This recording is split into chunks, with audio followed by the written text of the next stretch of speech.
I'd like to call to order the Fitchburg Board of Public Works meeting for May 17th, 2021. Attending board members, myself, Jim Wheeler, Michael Ganetsky, and Kim Lobdell, absent Dave Wilborn due to medical issues. Public appearances for non-agenda items. I don't believe we have any non-agenda item or people to speak on non-agenda. Is that correct, Scott? Okay. Then we'll move to the approval of minutes. We have a motion to approve the May 3rd, 2021 meeting minutes. Motion to approve. Moved by Granetsky. We have a second. I'll second. Second by discussion. I believe you all saw the note from Jay Hockmuth about the minutes. Anyone else have questions about the minutes? So are we incorporating his changes? Well, that's what we're going to discuss here.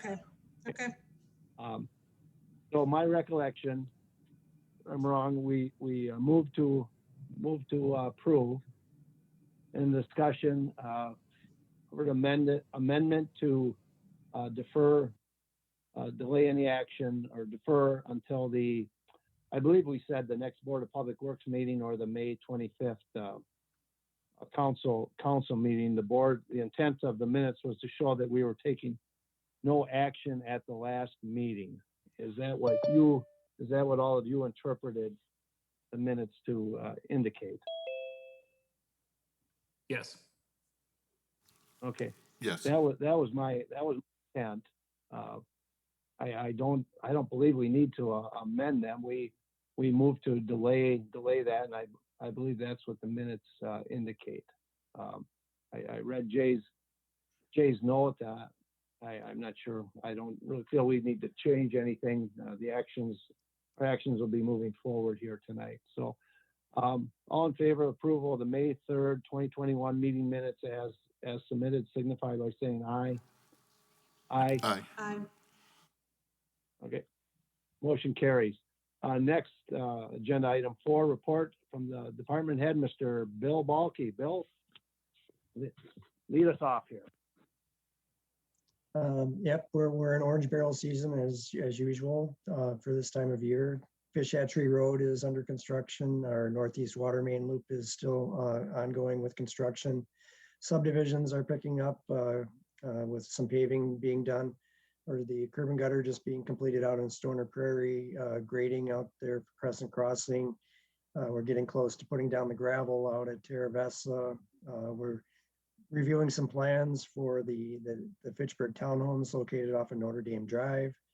We're getting ready to put out a resurfacing and a water main project for bids out on Sain Road, and then the resurfacing projects that are associated with that. Other than that, we're getting ready to go into our operating budget season. If you got any, requests for changes in services or things like that, we should be thinking about or considering ideas like that. Please forward those to me so that we can come up with a budget accordingly. Other than that, that's all I really have for this time right now.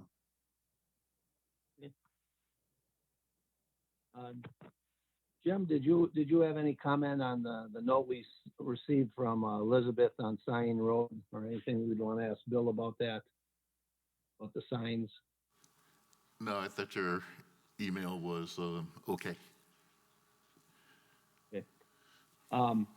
Bill, I do have one request. I had a resident call me, Henry Luxem, and he had called City Hall several times and no one has called him back. I left you a message. I'd like someone to get a hold of him. He's got issues. I'm not sure they're the city's fault, but if you can find a way to get someone out to meet with him, I would appreciate it. He's been pretty patient. There might not be anything we can do about the situation, but I would like someone from staff to follow up with him if you can find the time there. Yep, we'll do that. Bill, I've got Thank a you, Bill. question. The green sidewalk painting on McKee, is that a county thing? Is that a city thing? And can we expect more of those as we resurface slash repave slash paint?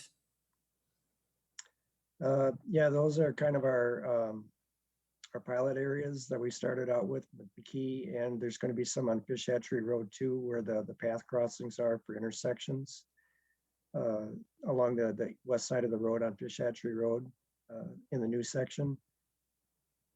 And- So, yeah, Right, is that, so that's us doing that?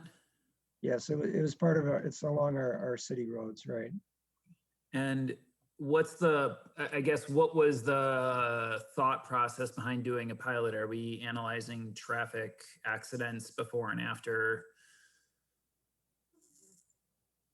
No, this was primarily that we were going to be enhancing our crossings to provide more attention to those crossings along McKee Road and Fish Hatchery Road, because they had not previously had paths along those roads. Okay. So we're just enhancing those crossings to make the motorists more aware that there's a high volume of pedestrians and bicycles in those areas. Okay. And is that something that we're going to, if we are going to expand that, is there criteria for expanding that, or was this just kind of a one-off thing because it was new? We put them along the high volume roads right now. We don't have a criteria per se right now for expanding that. So it's just Fish Hatchery Road and McKee at this time. Okay. Bill, I would just like ask you to consider or evaluate. I've had several neighbors, King James Way and Williamsburg Way. Several have asked if we could have a painted crosswalk there. Busy street, a lot of children crossing there, getting to the park, crossing the street to get the sidewalk on the other side. And I don't know, Michael asked the question, I don't know if there's evaluation or what. Is there a process I would need there? How should I follow up on this to move it forward? We do have our is it community action, the CAR form. Is it community action form Okay, that we have that right. you can fill out a request? all right. I will take care of it. Thank you, Bill. Appreciate it. Any other questions for Bill? Okay. Then let's move to agenda. We'll move into our agenda items now. 5A, Resolution R61-21, resolution approving a typical section for Lacey Road reconstruction project from Fitchburg Road to Seminole Highway. Kim has recused herself on this. Do we have a motion to approve this resolution? So moved. Moved by Gronetsky. We have a second. Second. Second by Wheeler. Okay. At this time, what I would like to do, board members, I'd like to allow the public to speak first. Then I'd like the board members to weigh in, and if there's discussion of amendments, we'll follow that process, and then we'll have a final vote on this. Okay. So is Jay Hockmuth, is he on here yet, Scott? Yes, I am. Okay, so Jay, why don't you lead off? We'd ask you to try to limit to 3 minutes as standard, but I am somewhat flexible. So go ahead, Jay. Well, thank you for the opportunity to be here tonight. I'm very sorry I was unable to join right at 5 o'clock. I will give up part of my 3 minutes to understand what happened on item 3A and what the discussion was. The minutes are not correct. If you look at the video, they are clearly incorrect. And I think I caught a vote to approve the minutes without amendment. So I have to say that this is quite disappointing, because if anybody would watch that video, there is no way those minutes square with what happened. Now, with that said, this is an important aspect because these items are interconnected. This item, I do not believe was properly referred to this board at the council meeting on the 27th of April. I don't believe a motion was made to re-refer this matter to this committee. And on top of it, I don't think that I think that the TTC decided at their meeting last Thursday that this was an informational item. So I guess I just like, with the remaining time that I have, could somebody clarify whether this is considered an action item for the purposes of taking a vote and making a recommendation to the council on May 25th? Or is this an informational item just for the purposes of going over where we stand with this proposal and the typical cross-section in resolution R6121? Jay, we discussed it, and our intention at the last meeting was to defer our decision, on a cross-sectional area for more information to be gathered. And that was the intent, that, we would come back at the following meeting to make a recommendation. So the council would have our recommendation, on the 25th. The council at their the council itself deferred making any decision at that meeting also. So both boards have, Board of Public Works and the Common Council deferred, making a decision. So until the next meeting. So that's where we're at, I believe. Tell me if that doesn't jive. That's been my intent. As I read the minutes with that in mind, it seemed to indicate to me that's what we were doing. Well, I appreciate that background. I guess we'll have to agree to disagree, but with respect to the remaining time I have on this item, I would hope that the board would recommend that the council not take action on this typical cross-section until all the cost information that we've been requesting for over 2 months is provided, so that the public can understand all the costs of the proposal that staff has prepared and submitted, and then also can look at the cost of the components that we have asked be considered as substitutes, and that those cost information, and now with the tree survey completed, that's certainly a very big step in the right direction in terms of getting more information about impacts. And I think staff should be commended for working that out. I have not had an opportunity to review the document on the website for the project. So again, I hope that the council, or this board, would recommend to the council that until that cost information is available, that the typical section not be approved by the council.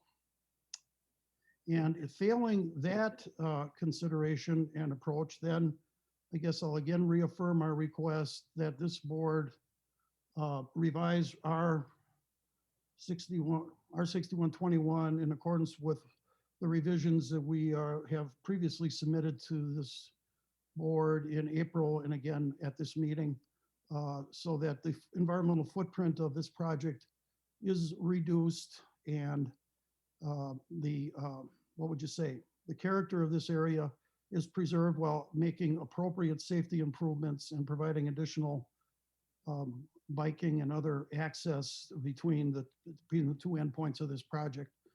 And again, I appreciate you considering these points, and thank you for doing that. Thank you, Jay. Concise and accurate as always. All right, I would like to hear from the board members now. Michael, how about I have you hear what your thoughts are? First off, echo a lot of Jay's comments on keeping the cost down and looking at the elements that would make up a typical cross section. I've sat in on a variety of the meetings, both from the focus group, TTC, although I did miss the last one, and this board. I know Andrew's put together the staff recommendation, and then I don't want to say a la carte options, but looking at the a la carte options that are available, and maybe he can kind of get into those. I love the fact of, the travel lanes, the on-street buffer that would not necessarily be a designated bike lane, but would allow for emergency access for emergency support. Obviously, the curb and gutter components that would go along with those. On the north side, having the 8 to 10 foot bike path, again, as staff recommends, and as Public Works, maybe Bill can kind of chime in on the maintenance of a 8 versus a 10 foot. The terrace on the north side, and then on the south side, having the terrace and the and the grading for the sidewalk component to be completed at a later date, taking into consideration the grades that would be needed on both the north and the south side, in and around the quarry areas. Where I maybe kind of start to take a look at the process and what normally a typical section is kind of the design of the elements of the roadway. Things such as, the retaining walls that go along with that. I know that that's usually kind of the next logical step, is once that typical cross-section gets analyzed and approved, then we can start to move into what the next phase is, where we start to take a look at how to preserve as much of the environmental impact as much as possible on both the north and the south side. Andrew's done a really, really good job. He's expanded the tree study, as Jay mentioned. So looking at that, there's discussion there when those elements get discussed, whether it's, like a retaining wall or whatever else is available. But again, looking at the typical section, I think Andrew's kind of put together some great options for the board to make a good decision that keeps costs low and minimizes the environmental impact. Thank you, Michael. After Jim speaks, I'd like Andrew to run through those options for us, for people listening to hear those. All right, Jim? Why don't you have Andrew go first? Who would you like to go? All right, we'll have Andrew go first, Jim. Yes. Okay. Andrew, are you ready? Could you go over the broken out options, or things we could for the board to consider options on this road? Would you be able to run us through those right now? Sure. Can you see this? Looks like you can. Okay. Cool. I have like a whole agenda thing, but I can definitely just skip down the bottom. If there's anything else you guys want me to review, we have expanded tree survey, we have modular block, retaining walls, we have specific cost elements, we have some new ideas for street tree clustering and permanent pavement, and some cross sections of existing Lacey further east of this specific segment. I'm happy to delve into, but otherwise I can definitely jump to the bottom and we can talk specific. Oh, well, jumped one slide too far. Sorry, in my haste. And there we go. And so these were kind of the for lack of a better term, a la carte options. And I guess really what this is kind of our jumping off point is the staff recommendation that's included in the resolution. What you're seeing here is kind of additions or deletions that would either save or cost money. And we don't have all the specific nuances of what the implications of these would be, but I'm happy to kind of run through each one and kind of talk about it generally. So, for grading for the south side, so there's really two elements on the south side that we'd be talking about. It'd be grading for a sidewalk and grading for a terrace. If it's just grading, then it just looks like grass. But what either one of those does, either a 6 foot or a 7 foot, would be that clear zone behind the back of the curb that would be there for entering vehicles. So that's, I think, really the reason we were trying to recommend having both is that it gives you a little bit more of a factor of safety, as well as having space for future sidewalk when development occurs, and having a space for new trees and terrace in the meantime. And so I have these two options. So if you just did grading, the 6 feet of grading for the sidewalk, so that would be 5 foot with a little foot buffer, just, you know, one, to get kind of the minimum guidance on the clear zone, and two, just so that it doesn't dive off right, you know, right on the edge of the concrete. You know, so that would save about 95,000. Grading 7 feet just for the terrace, so you have curb, then you have trees planted about 3.5 feet away, and then after 7 feet, that would dive off into 3-to-1 slope. That would save roughly $80,000 compared to what the staff recommendation is for both, so 12-foot total. And then on the on-street facility, so right now it's currently proposed. So this was kind of a compromise based upon the preliminary information we had, and we want to kind of balance the cost and the tree concerns. I will note that since we've learned, you know, the relatively low impacts of kind of the full grading limits to the reduced grading limits, and learned that it was roughly 20 trees between keeping the buffered bike lanes and not, I would say that, you know, you know, what's included in the resolution is 5-foot bike lanes with 10-foot travel lanes. So that would be a 30-foot total curb to curb. So 4 foot of asphalt, 1 foot of gutter pan in the bike lanes. So that's really the minimum we would ever want to go. And typically we don't go down to 10 and 5, 15 total. It's just very tight, and with trucks, we wouldn't normally do that. It's just that we were trying to balance things before. So I will say the buffered bike lanes would, either with 11-foot lanes or 5-foot, or with 10-foot lanes and 2-foot buffers, would be more consistent with what our 2017 bike and pedestrian plan calls for. So I'll just note that. But going from currently proposed to that would cost an additional $200,000. And that's along the whole corridor. So, you know, this roughly 5,700 foot corridor. So, and then alternatively, going down to kind of what we've shown on some of the exhibits, a 28-foot curb to curb. So that would be 4 foot of shoulder, or roughly 3 foot of asphalt and 1 foot of gutter pan, would save roughly $100,000. So that kind of gives you a range. And then on the shared use path, so right now we have a staff recommendation to have, you know, that additional width along the hill, specifically so that we're keeping some of these highly variable speeds, you know, apart. We have a little bit more kind of room in the areas where we're anticipating the most variable speed.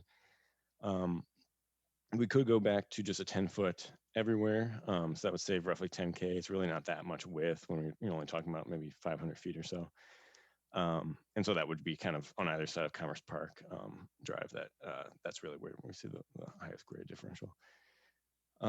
And so the 10-foot would be consistent with our 2017 bike and pedestrian plans, our Fitchburg standards, that's including our standards.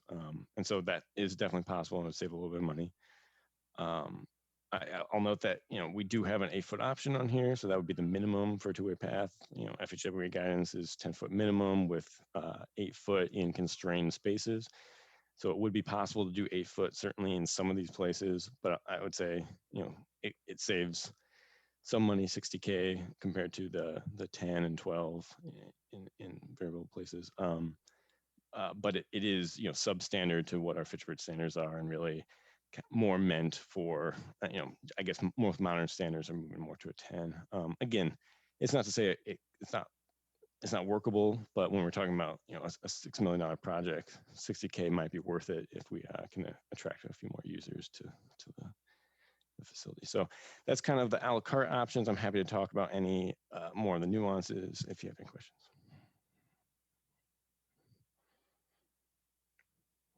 Any questions for Andrew? Yeah, Jim, Michael? Andrew, the county paths that kind of, I don't want to say are all sorts of adjacent to this, those are all 8-foot paths, correct?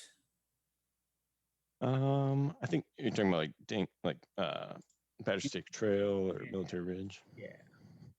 Yeah, I think in these sections they're 8 feet. But yeah, we have kind of a range of 8 to 10 throughout Fitchburg, and our current standard is 10. And also, I'll note that, you know, Corey Vista, for example, or the development to the south, you know, if they were to redevelop now, they would be building with 10, just based on our standard. Andrew, I have a What, do we know question what for it is? Is it 10 right now? At Corey Vista, yeah. Yeah, okay. Andrew, I have a question for you. Yeah. Jim. Will this road be able to take us into the future and also able to accommodate the future growth that's going to happen in the area? Are you talking about in terms of vehicle capacity? Right, especially with the minimums, that we're talking about. Yeah, no, that's a good question. I mean, so we don't see a huge drop off in terms of vehicular capacity with some of these travel lanes. I mean, we have a reduced speed limit of 35. Some of the narrow widths would probably help with that. It doesn't give a lot of margin for error. So if there's any construction, if there's a crash, it's going to be hard to get around with any reasonable speed. So that would be, during those sorts of conditions, we're seeing some reduced volume. But typically, I mean, we don't have control here between Fitchburg and Seminole. That would be stopping Lacey. So I wouldn't be too concerned about a throughput perspective vehicularly, but and then for the minimums on the bike path, again,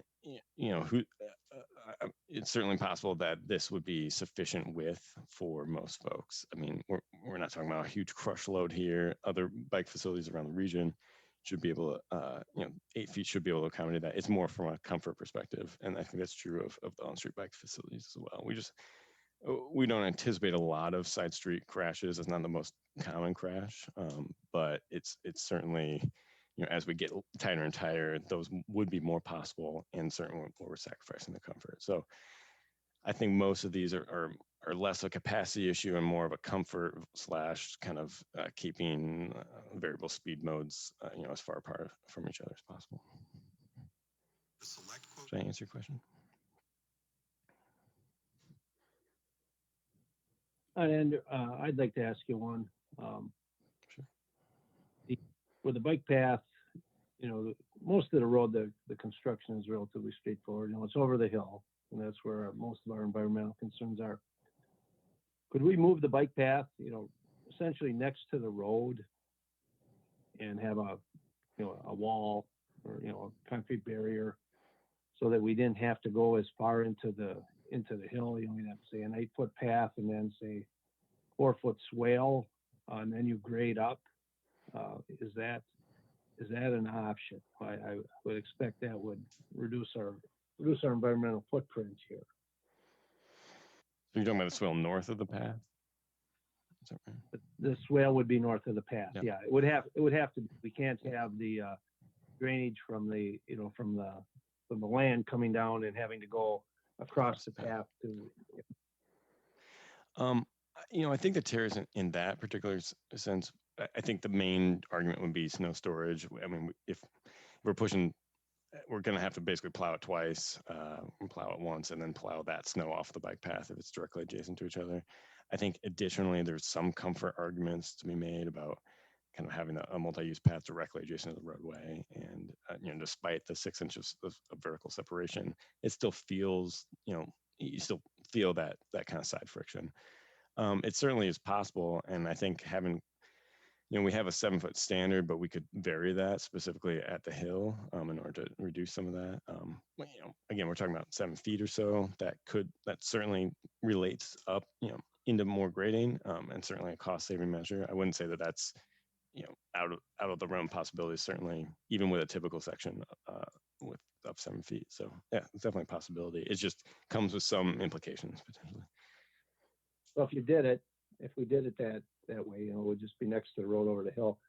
Am I going to have additional costs for fill on the other side of the road that I'm not taking? I'm just trying to make sure I'm balancing costs here, not saving on one and increasing on another.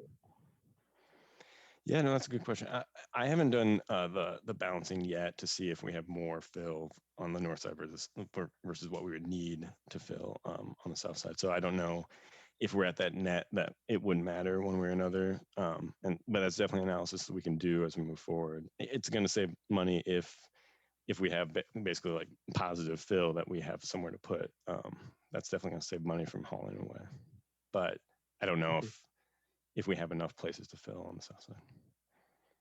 Yeah. yeah, we've had, I think you're well aware of it, our residents, I've had a lot of calls, a lot of emails, they want us to do whatever we can to minimize the impact, going over the hill. Second question, Andrew, this may be for both you and Bill. And it might need to go back, maybe Tracy might have to, or Misty might have to weigh in. If we did the grading on the south side of the road, that staff is recommending, that is benefiting future developments, that have not gone in or might be planned. And so they would get that for, that would be borne by the taxpayers. Again, the taxpayers would be putting a bill for future development costs. Would it be possible if we approve that grading that you show on the south side of the road, that could be set up to be paid back by the properties being developed on the south side of the road? Rather than the existing taxpayers? We could do a special I'm not assessment for the roadway if that's what you're referring to. That's exactly where I'm going. Much of the objection of the people I've talked to, they said, well, we're putting in this road, and we know the reasons for putting in the road, but then the development on the south side, they'll benefit from that. And me as a taxpayer and the other taxpayers will have paid for that improvement. I would be, I don't want to come back and be doing things, extra time. I'm not opposed to coming back later and maybe putting a sidewalk there. But I don't want to be changing grading or doing anything in the future if I can avoid it. But at the same time, I'd be interested in a special assessment for those costs to be borne by the development, future development on the south side of the road, just so we're done with this thing. And there would be some carrying costs, but hopefully the development plan would pay those costs for those for that terracing on the south side. All right. So I just want to add in here, for people listening on this project, informationally wise, we have a contract. The city signed the contract with Promega, and they are, the road is being built, or they are paying $4.5 million for the reconstruction, of the road and improvements from Seminole Highway to Commerce Park Drive. And then the remaining improvements would be borne by the city. Am I correct? Correct on that, Bill and Andrew? Yep, and the 4.5 million also includes some of their work on Commerce Park as well. Yeah, some on Commerce Park, but the road going, continuing to go past Commerce Park, the city would be paying for that. And also the 4.5 million, that does not include water main and sewer that we would install at this same time. Is that correct, Bill? No, there's some costs included with that $4.5 million that they were required to install as part of their development. Okay, all right. And So, is it, just go sorry, ahead, Michael. I want to clarify. Jay, go ahead, Jay. I appreciate the opportunity to just clarify this point, because I thought the most recent development agreement with Promega, and it's complicated, and so I'm just hoping we could get some clarification, and perhaps that would be best provided to the council next week. But I thought that the most recent development agreement had the TID paying for 4.5 million. And it was the entire project, not ending at Commerce Park Drive. And that related to that is the cost of the sewer and water for the entire project was the city of Fitchburg's responsibility. And again, I could be wrong on this, but we may want to look at that development agreement again, just to see exactly how this is structured. I do also recall though, and again, my recollection could be flawed, but I believe that any cost overruns over 4.5 million west of Commerce Park Drive on Lacey were also the city's responsibility. The TID wasn't going to cover that. But again, I could be mistaken, but I think that would be very, very helpful for the final staff memo that Andrew will be putting together to reflect the cost sharing arrangements for this project. And of course, I understand completely the Commerce Park Drive, that was done on private property at the time. That's one of those deals where the developer does the road and turns it over to the city. But Lacey Road didn't really have that status, and there was some complicated language in there, so it might behoove everybody to take a look at that again. Thank you. Okay. Thank you. Yeah, the reason I'm not meaning to take the project back to square one. I just more informational that, you know, we're looking at somewhere in the neighborhood of $6 million, and the TID is paying for, you know, 3/4 of it or 2/3 of it, and the city taxpayers are paying for all of it eventually. But that's why. So I have two thoughts, Michael and Jim. One is I'm going to propose amendment to. Well, first I'll start out. I'm in favor. I would like to make the road narrower, but I feel a 10-foot travel lane, 4-foot paved shoulder, curb and gutter is you know, city staff and I've talked to other engineers. They have told me that they believe that is what is needed for the width of that road. So I'm in favor of that footprint. I wish it could be smaller, but again, I don't want to have to come back and do anything on this road the rest of my life. Second is I'm on bike paths all the time. Anything I can do to save us some money, I'm going to propose that we amendment to use the 8-foot bike path. The third is I would like to investigate, you know, having the path next to the road where we go over the hill, you know, with a concrete barrier there. I would like that evaluated, see what that, and then the fourth thing I'm concerned about, I would like a, you know, road special assessment. I want to get the grading done here to start with, and I would like future development to pay for it. You know, the taxpayers would pay that carrying cost for a while, but I would like a special assessment for those properties for the road. So those are my and the four thoughts I had on there. Michael and Jim, any comments on those? I agree with the 10 and 4 for the actual roadway. Okay. The bike path itself, living out in Quarry Vista, I see the benefit of keeping with the city standard of 10. I think either way, it's going to be just fine.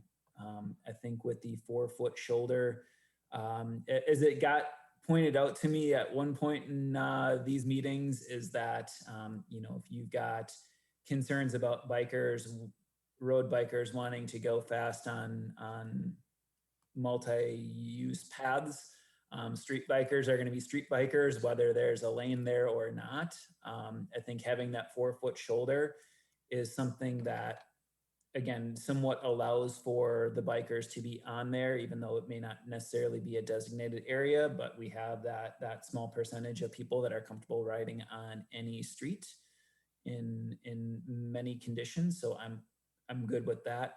I also wanted to say, I think the 4-foot shoulder with the 10-foot path is also warranted because of the fact that when you start to look at it, it's a lot of cars.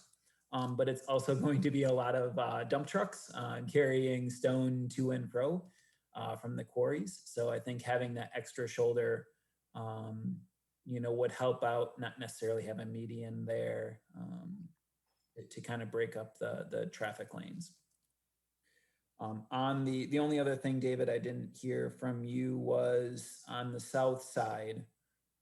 What recommendation would you have? Would you want to do the grading for? I agree with the assessment component of that.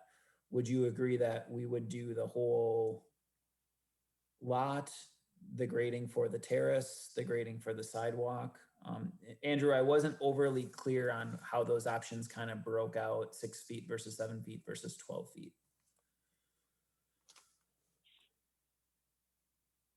And Michael, I was proposing the staff recommendation for the south grading, you know, if it's a special assessment, it's a special assessment. If we can't go that route, then I, you know, I want one of the other options, I guess, is what I'm thinking about. Andrew, did you want to jump in here? Yeah, I can just clarify for Michael. Yeah, so that was the 12 feet, so that would be basically 5 feet plus 7. Or if you just want the 6 feet for the sidewalk, I guess we're just designating that as, you know, grading for sidewalk, or 7 feet for the terrace. I know And these. is 7 feet just for the terrace? And then the sidewalk would come later? Exactly. Yep. Yep. So in some ways, if you do just the grading for the sidewalk, then that's kind of omitting the terrace, even in the future condition. Whereas if you leave off the sidewalk, you know, a new developer, you know, so we'll have the terrace there. A new developer could just build the sidewalk per plan when they develop. So basically, Dave, what I'm hearing from you is that if we were to do it and have, you know, see if we couldn't get that assessment, you would want the assessment for what, for the whole staff amount? The 12 foot on, you know, for the side, 12 foot for the sidewalk and the terrace is what, if we can get a special assessment. If we can't, then I'm not sure which option there, you know, the 6 foot for the sidewalk or the 7 foot for the terrace. I'm not sure which one right now, but if I can get a special assessment, I just as soon do it right and be done with it. I hear you. Andrew, back to you again. Get a sense of what that, you know, what that cost would be for the grading on the, you know, south side for the staff recommendation. You know, is it 10% of the project cost? You know, I'm sorry, I know I'm putting you on the spot. You know, what would be your best guess on that? Yeah, I mean, yeah, putting basically those two together, I mean, you'd be looking at something like 165 probably, 165,000 for, you know, total.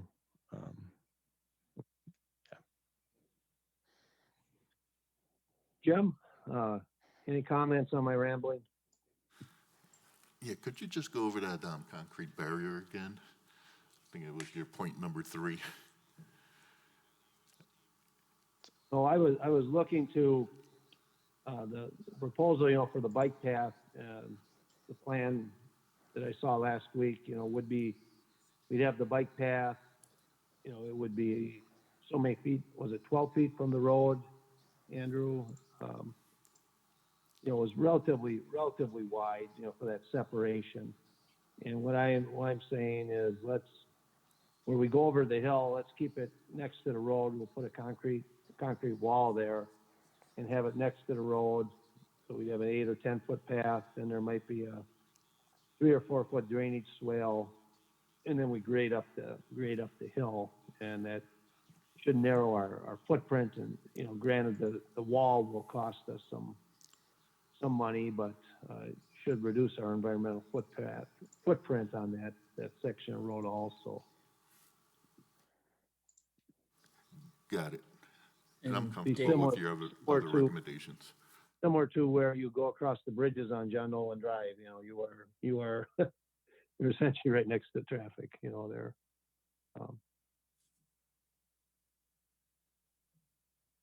And Dave, I want to be clear on this. The wall is a design component that can be discussed at a later point in time, whether That is correct. Yes, that is correct. Yeah, Okay. we're here to approve the the cross-sectional area is the main task in front of us. And we can add amendments in here to, for the council to consider. The council may be adding their own amendments. It's hard to say. I'd like us to give a solid, coming out of the Board of Public Works, I would like a solid recommendation that we feel this is the best way to go. So that the council has some guidance on this. So the first thing I'm going to propose an amendment, and we'll vote. So I'm proposing. Chair? Go ahead, Jay. I'm really sorry to interrupt, but I think it's important to clarify whether the 4-foot on-street bike lanes are 3 feet of asphalt and 1 foot of gutter pan, or 4 feet of asphalt and 1 foot of gutter pan. There's a lot of Andrew, roads can you? we know are 3 Yeah, foot plus 1. Yeah, thank you, Jay. I believe it's 4 foot of asphalt and 1 foot of gutter pan. Am I correct, Andrew? So the currently proposed recommendation that's included in the resolution is a 30-foot curb head or curb face to curb face. And so in that case, we would have 4 feet of asphalt, 1 foot of gutter pan. Going down to 28 feet curb face to curb face, you would have 3 feet of asphalt, 1 foot of gutter pan. I'm with you. Jay, does that answer your question? And just to clarify 2 points that, I'm sorry, we'd be looking at more like 190, sorry, math wrong. Your and- motion was to approve the staff recommendation for the 4 foot of asphalt and 1 foot of gutter pan. I just want to clarify that point for the purposes of this proceeding.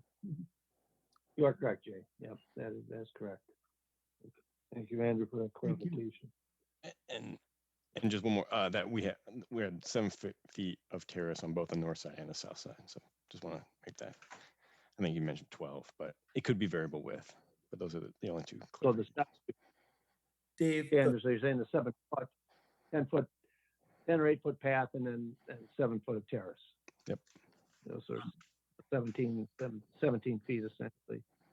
and Dave, before you make your motion, can I ask Bill, because the current path that's in and around the Quarry Vista area is 10 feet, and if we go down to 8 feet, are we going to then need different equipment for things like snow removal? No, we wouldn't. We would be plowing that with a pickup truck, and we're gonna need to do 2 passes on it, whether it be 8 feet or 10 feet. Okay, all right, I just wanted to make sure on that point, because I know we've got other parts where we wanted to avoid having multiple pieces of equipment plowing the multi-use path. So thank you. Good question, Michael. Thank you for asking that. So the first I'm going to propose propose an amendment to reduce the bike path from 10 feet to 8 feet. We have a motion to approve that. I mean, it means motion to approve. It means a lot. Doesn't sound like I have a motion to approve that. Okay. All right. I made a motion Jim to and approve Michael, you that. didn't. Dave, I made a motion to approve that, going from 10 to 8. Okay. All right. So we have a second. Yeah. I will second that motion. Okay. Then we'll vote on the amendment to R 6121 to reduce the bicycle path from 10 feet to 8 feet. All in favor signify by saying aye. Aye. Aye. Opposed? Opposed. Okay. Opposed, both two opposed. Okay, so that motion fails. Okay. Sorry, Jim, did you say you? All right. Ooh, I didn't catch Jim's vote. Okay. Were you an aye or a nay, Jim? Aye. Aye. Okay. So that motion carries. I'm sorry. That motion is approved 2-1. Okay. Then the second one, I'm not sure I need to include this, and I'm more concerned about the special assessment on the south side. I don't think this needs to be in this resolution. I think that can be worked outside of it. I'm going to ask for a little guidance from Mr. Bill Balke on that. Bill, can you weigh in on that? Yeah, I know what your intent is for assessing, but it has to be, you know, fair and equitable to all the properties along there. But Yep. I do have to look into that a little more detail. Okay. Can you get back to me on that sometime? You know, the council, coming before the council Tuesday next week. If you can get something to me this week so I can you kind of brief the council members prior to the meeting on that. Right. Okay. All right. One other thing before I call vote. Jay requested that Andrew's report, you know, or final submission include, or it discusses the TID district and what's being paid for. So I think can we task you with that, Andrew, to include that in the final report? Yes, yeah. Yeah, we have that in some of our other materials, so that's easy enough. All right, back to the council members.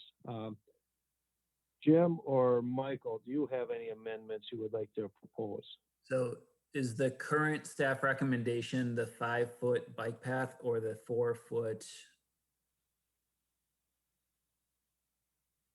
Current is a 10-foot bike path. The road 10-foot driving lane, 4-foot paved shoulder, and then 1-foot curb and gutter is the road cross section area. Okay, is that the staff recommendation, Andrew? Yep, that's what's included in the resolution. That's right. Okay, I just want to make sure, because I'm looking at figure 2 and it still had the 5-foot. It's a little fuzzy on my screen. It says 5 feet, but it's 1 foot of gutter pan, 4 foot of asphalt. Okay, just wanted to make sure. Yep, then I'm good with that without an amendment. Okay, Jim, do you have any amendments you would like to propose on this? No, I don't. Okay. All right.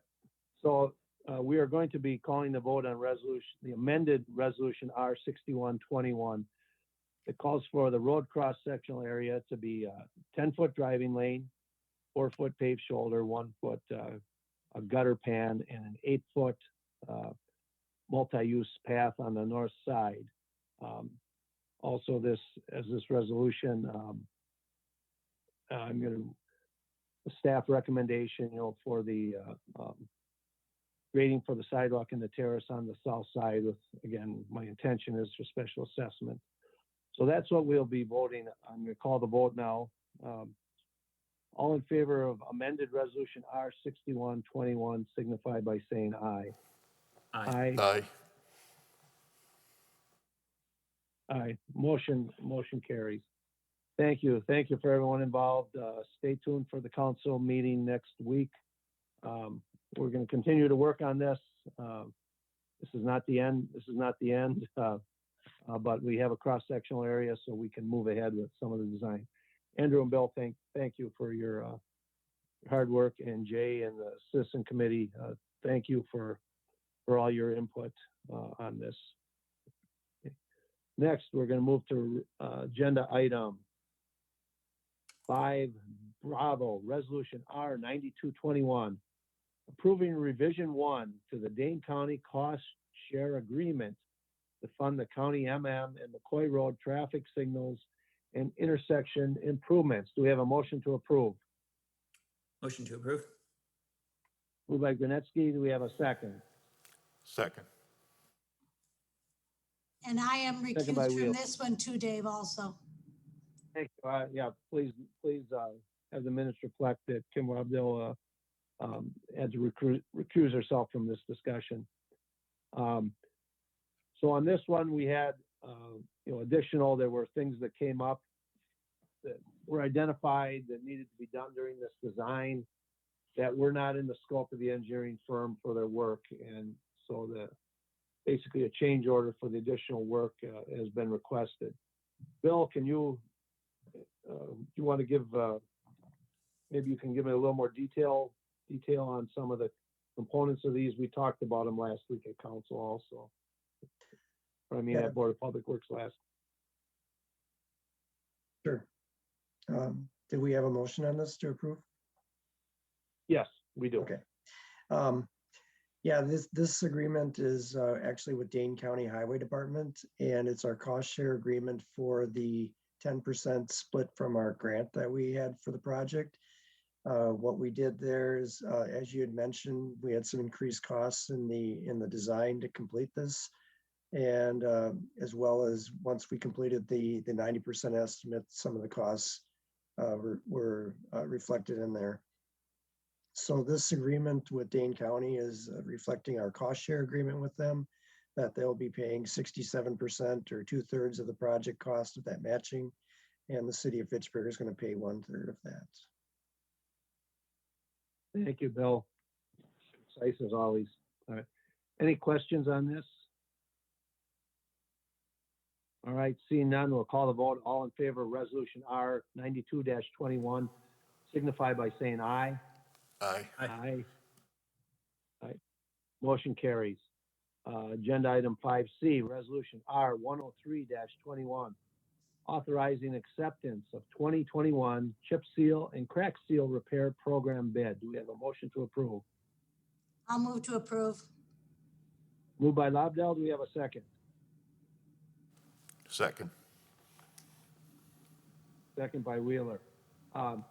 Bill, could you run down, some people might be watching this for the first time. Can you run down the two different maintenance methodologies here that we're using in this bid? Sure. This bid is included as part of our maintenance, street maintenance program, where we're trying to preserve the road life or extend it a little bit so that we don't have to do major rehabilitations on the road as soon as you would without these. So what we do is we go out there and on streets that are rated in a certain rating range, we go out and we would crack fill any cracks to keep the water from getting in there. Because once the water gets in, with our frost conditions, they pick up and move the pavement around and destroy them a lot faster. So we want to try to keep the water out of those cracks. At the same time, what we do is we try to seal the roads too, to prevent the weathering, the unraveling, I guess you could say, of the road surface, so that it doesn't fall apart as quickly as the surface doesn't, which interjects, potholes and things like that. So we use these two maintenance methods with our roadways through Fitchburg. With the sealing, what we do is we apply a layer of oil and put some small granite chips on top of those, or limestone chips. And what that does is it seals the roadway, prevents the water from getting in there, and preserves the life of them, or prolongs it, I should say. We went out for bid for this program. We received 3 bids. It's well under our engineer's estimate for the area that we're doing, and we're possibly looking into doing a second sealing and crack filling bid this year, just because of the prices that we're getting based upon the oil prices or whatever it was. We're getting some really great prices this year, and hopefully we can get a few more miles of road done with the remaining budget that we have. Well, that's good news. I hope to see that second resolution. I think we're all aware of the challenges we have on our road maintenance, and so if we have that budget, I would like to spend that budget on a road. Questions from the board for Bill? Okay. Seeing none, we'll call the vote. All in favor of resolution R 103-21, signify by saying aye. Aye. Aye. Aye. Motion carries. Announcements. Our next Board of Public Works meeting is Monday, June 7th. If you have a conflict or not be able to attend, let me know. Let staff know as soon as possible. Second, I would just ask that you keep Dave Wilborn in your prayers. He's in pretty tough shape today, so keep him in your prayers for get back to our meetings and back feeling well. At this time, I'll entertain a motion to adjourn. So moved. Okay, we have a second. I'll second. Moved by Cook, second by Lobdell. All in favor signify by saying aye. Aye. Aye. Aye. Aye. We are adjourned. Thank you, everyone.